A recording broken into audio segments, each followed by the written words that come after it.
Most people sitting on silver right now have no idea what just happened in this market. And the ones who do are not talking about it loudly. Because when you understand what this data actually means, the last thing you want to do is tip off everyone else before you're positioned. What just surfaced is not a rumor. It is not speculation, it is numbers. Cold, verifiable, positioning data that shows the biggest commercial players in the silver market have made a move so extreme, so far outside the range of anything ever recorded before, that even veteran analysts who have tracked this market for decades are doing a double take. And if you are holding silver, thinking about silver, or simply trying to understand why this metal has never behaved the way the mainstream financial world says it should, then you need to hear every single word of what I am about to walk you through, because this is not something that stays quiet for long. Before we get into all of it, if you are new to Element Axis and this is your first time here, do one quick thing right now. Hit that subscribe button and tap the notification bell. Because the kind of breakdown we are doing today is exactly what this channel exists for. We do not do empty hype here. We do not chase headlines just to get clicks. What we do is take the actual data, take the market structure, take the real information that is quietly moving these markets before the mainstream catches on, and we lay it out in plain language that makes sense for people who are serious about understanding where their money is and where it might be going. So subscribe now, and let us get into something that actually matters. Let me start by painting a picture for you, because context is everything here. For as long as most people in this community have been paying attention to silver, one of the most consistent frustrations has been the way the metal gets capped. You have probably experienced it yourself. Silver starts moving, it builds momentum, it crosses a level that gets people excited. And then, almost on schedule, something hits it. The price retreats, the enthusiasm cools, people who bought near the top start questioning whether they made a mistake. And the whole thing resets, ready to do it again a few months later. This is not an accident. It is not random market noise. And it is not because silver is just a difficult metal that does not want to go up. What has been happening, and what the data has shown for years, is that a relatively small number of very large commercial traders have maintained enormous short positions in the silver futures market. These short positions have functioned almost like a pressure valve, releasing price every time it tried to build real upside momentum. Every time silver rallied hard, short interest would increase, paper supply would flood in, and the rally would die. It became so predictable that some traders literally made it their strategy to fade silver rallies. Not because they were bearish on silver in any fundamental sense, but because they had watched this pattern repeat enough times to bet on it with confidence. Now, if you understand even the basics of how futures markets work, you already understand why concentrated short positions matter so much. When a small group of players controls a large percentage of the short side of any market, their collective behavior can move prices in ways that have nothing to do with actual physical supply or real demand.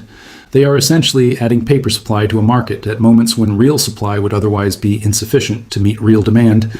And in the silver market specifically, this dynamic has been documented, debated, and argued about for decades. Whether you call it manipulation or whether you prefer to call it strategic positioning is almost beside the point.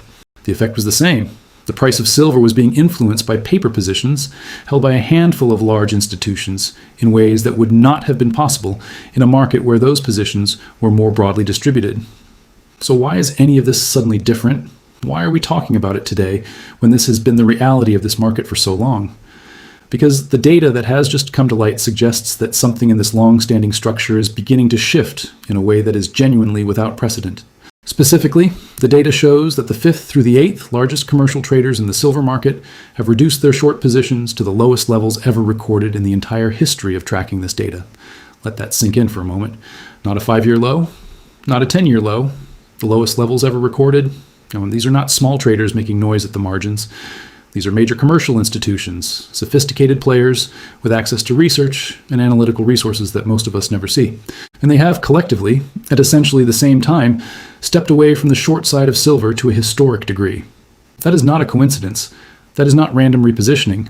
That is a deliberate statement about how these institutions now view the risk-reward balance of being short silver. And that statement, when you actually stop and think about its implications, is enormous. Drop a comment right now and let me know where you're watching from. I am always genuinely surprised by how spread out this community is. Whether you are in the United States, Canada, the United Kingdom, Australia, Germany, India, South Africa, or anywhere else on the planet, leave your location below. I read the comments, and I want to know who is paying attention to this story. Now let us talk about why this shift matters so much in terms of what could come next. The 5th through 8th largest traders stepping away from short positions is significant on its own. But the really critical question is what happens if the big four, meaning the largest commercial traders who still hold substantial short exposure, decide to follow the same path? When you are short a futures contract, you're essentially obligated to either deliver the underlying commodity at some point or buy back that contract to close your position. As long as price is stable or falling, you can manage that obligation comfortably. But when price starts rising, the losses on that short position begin to accumulate. At a certain point, whoever holds that short position has to make a choice. They can add to the short and hope price reverses, which requires deep pockets and very strong conviction. Or they can close the position by buying back the contract, which cuts their losses, but also makes them a buyer at a time when price is already rising. Now imagine that dynamic playing out not with one large institution, but with multiple large institutions, all facing the same pressure at roughly the same time. The first one that covers pushes price higher. That higher price increases the losses for everyone else still holding shorts. The second one to cover pushes price higher still. And suddenly, you have a cascade where each covering institution is making the situation worse for every other institution that is not yet covered. They are all trying to get through the same narrow exit at the same time. But here is the twist that makes this particularly explosive in silver specifically. Physical silver is not infinitely available. Unlike a purely financial instrument, futures contracts in silver are ultimately backed by a commodity that has to exist somewhere in the physical world. And the physical silver market has been running deficits for years, not small deficits, meaningful sustained deficits where global consumption has consistently exceeded global production. That gap has been filled by pulling from existing stockpiles, by recycling scrap, by drawing down inventories that took years to accumulate. But those inventories are not unlimited, and the pace at which they are being drawn down is not sustainable indefinitely. So when you combine the potential for a short covering wave with a physical market that is already running deficits and where real industrial users are actively competing for limited supply, you get a setup that does not resolve in a slow, orderly fashion. It resolves in a squeeze. And a squeeze in a market like silver, where supply constraints are real and positions are concentrated, can produce price moves that feel completely disconnected from anything that seemed possible just weeks before. Some analysts who follow this market very closely are now openly talking about price targets that would have seemed outrageous not long ago. Numbers like $200 an ounce are showing up in serious conversations among people who are not given to hyperbole. I am not going to promise you any specific price target, because that is not how markets work, and anyone who tells you they know exactly where price is going is either lying to you or lying to themselves. But I will say this. If the structural short pressure that has kept a ceiling on silver for a very long time is genuinely being removed, that ceiling may no longer exist the way it did. And in a market with real supply deficits, growing industrial demand, and escalating geopolitical uncertainty, the removal of that ceiling could allow silver to go places that even the most enthusiastic bulls had trouble imagining. If you're finding this breakdown valuable, hit the like button right now. It helps more people find this content, and this is exactly the kind of information that more people need to be seeing. Let me give you a snapshot of where silver actually sits right now, because context matters. At the time of this recording, silver is trading in the range of around $80 to $90 an ounce. Earlier this year, the metal briefly touched an all-time high near $121, before experiencing a violent correction that pulled it all the way back down to the mid-60s. That is the kind of drawdown that tests conviction. That is the kind of move that makes people who were not mentally prepared for volatility hit the sell button and swear off silver forever. But since that February low, silver has been recovering. It has been building a base, climbing back into the $80 to $90 range and consolidating there, coiling building energy for whatever the next major directional move will be. Looking at the chart structure, the resistance zone between $90 and $95 has been significant. Price has tested that area and been rejected multiple times, which tells you there are sellers in that zone. A clean, convincing break above 95 would likely open the path toward the psychologically significant $100 level. And if 100 breaks with real force behind it, then the previous all-time high near 121 becomes the logical next target. On the downside, $80 is the first meaningful support. If that breaks convincingly, traders will watch the zone between 72 and 75, which served as a rebound area after the earlier crash. Right now, silver is coiling, and the resolution of that range, whether it breaks up or breaks down, will likely define the next major trend. Given everything we have been discussing about positioning, I think you already know which direction I'm watching more closely. Now let me shift gears and talk about something that has been a significant driver of the silver market over just the past few weeks. Silver prices have moved approximately 17% higher in just the past month alone. That is not a gradual, grinding move. That is a sharp, meaningful jump in a very short period of time. And according to multiple sources that track commodity flows and market positioning, a significant portion of that move can be attributed to escalating geopolitical tensions and a corresponding increase in military and defense demand for the metal.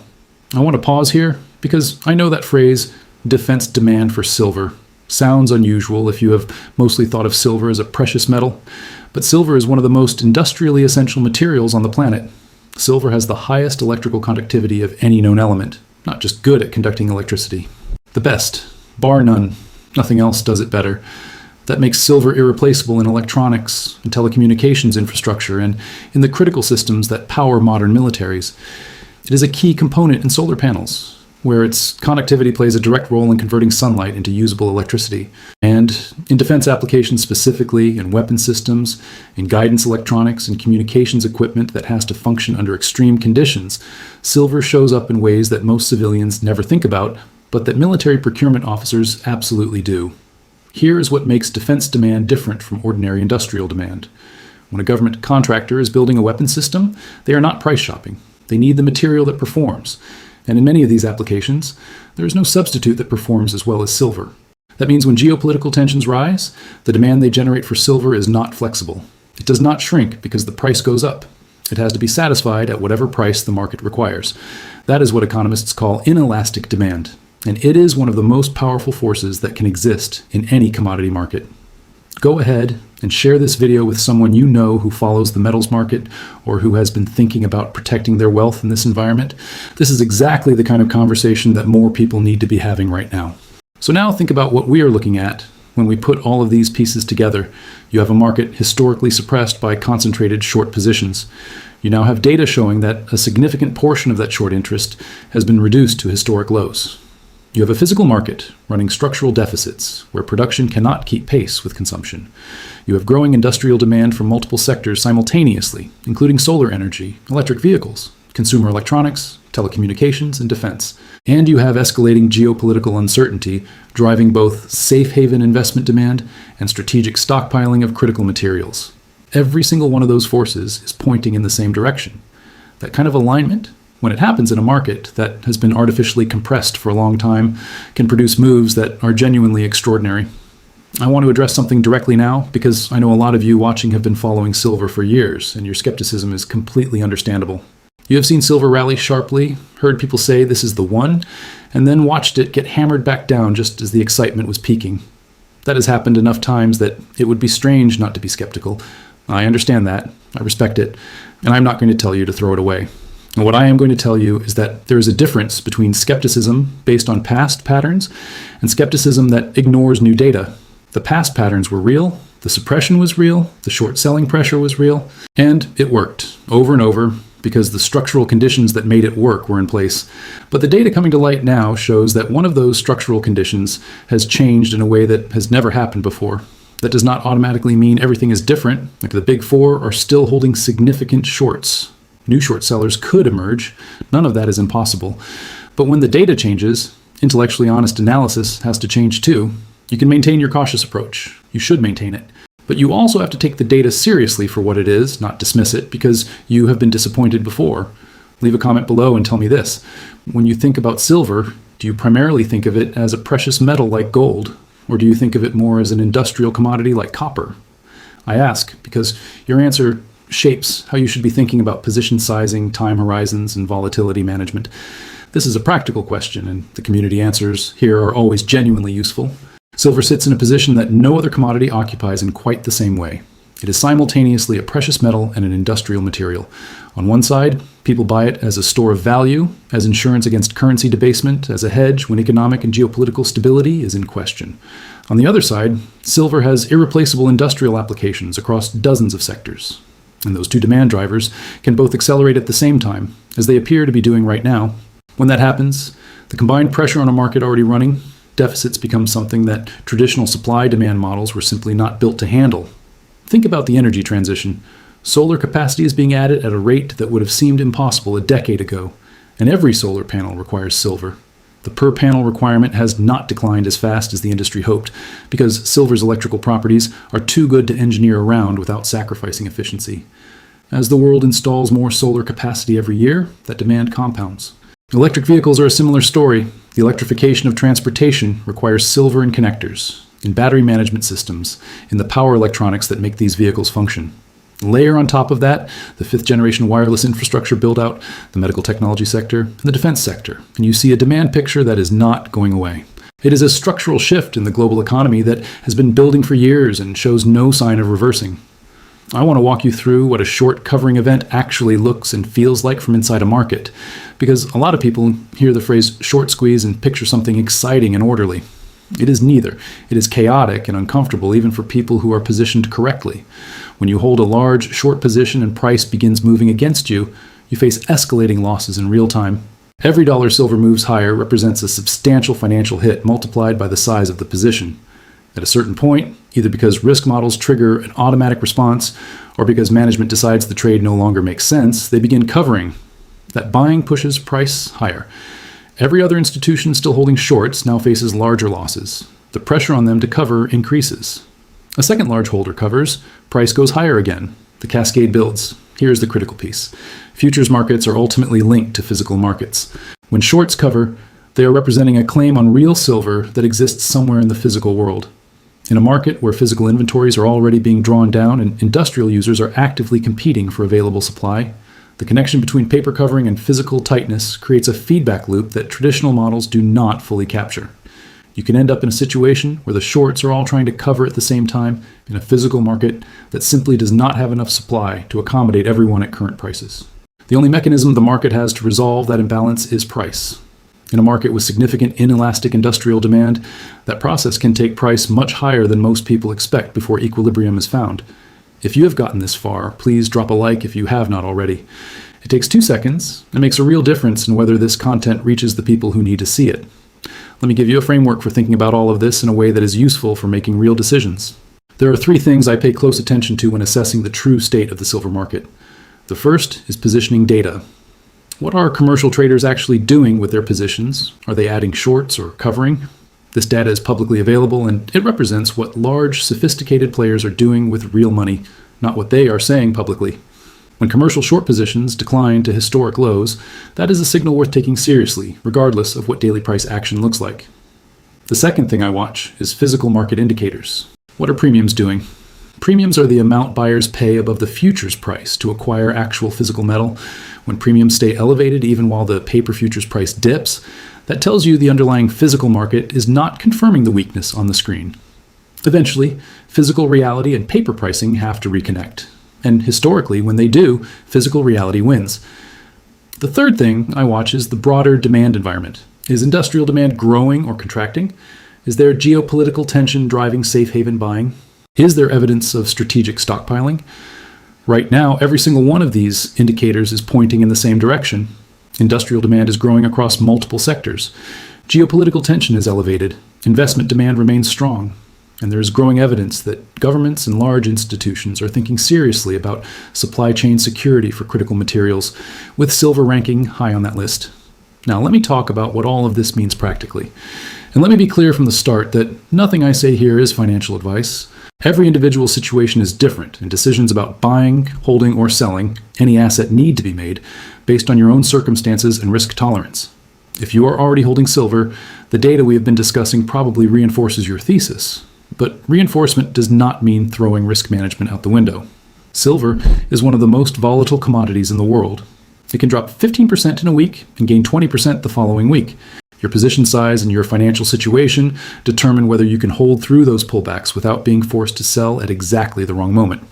If you are thinking about getting into silver, do not chase price. Have a plan.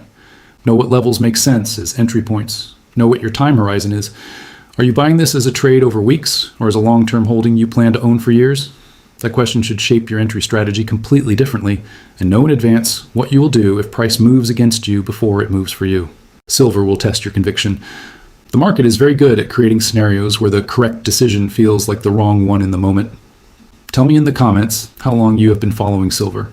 Whether you are brand new to this space or have been watching these cycles for decades, both perspectives are valuable here. If you have experience, share what you wish you had known earlier. If you are newer, do not hesitate to ask questions. Let me close by talking about time horizons, because this is one of the most important and least discussed aspects of investing in any volatile commodity. Everything I have laid out today The positioning shift, the physical supply deficit, the structural demand growth, the geopolitical drivers, these are not forces that resolve in a day or a week. The short covering, if it continues, will happen incrementally, with periods of apparent calm interrupted by bursts of sharp movement. The structural demand from industrial sectors is a multi-year trend with strong policy, economic, and technological tailwinds.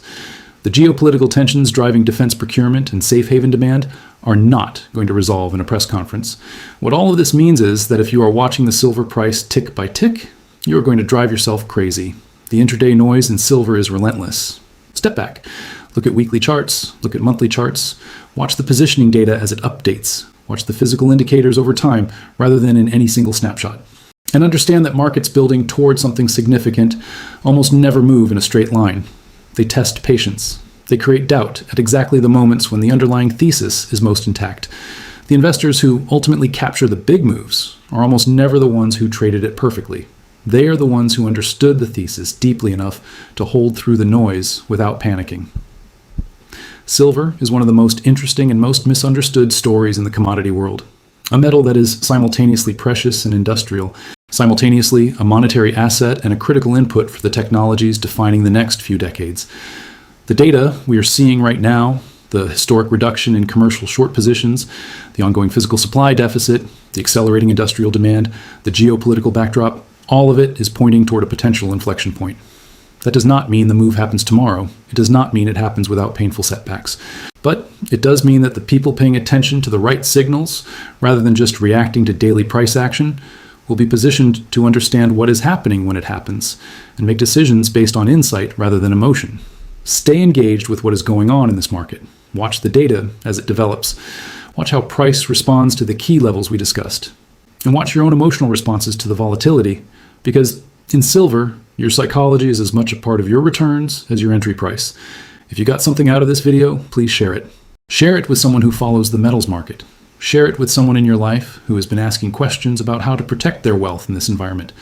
The more people who understand what is actually happening here, the better the conversations we can have and the better the decisions this community can make together. Subscribe to Element Access if you have not already.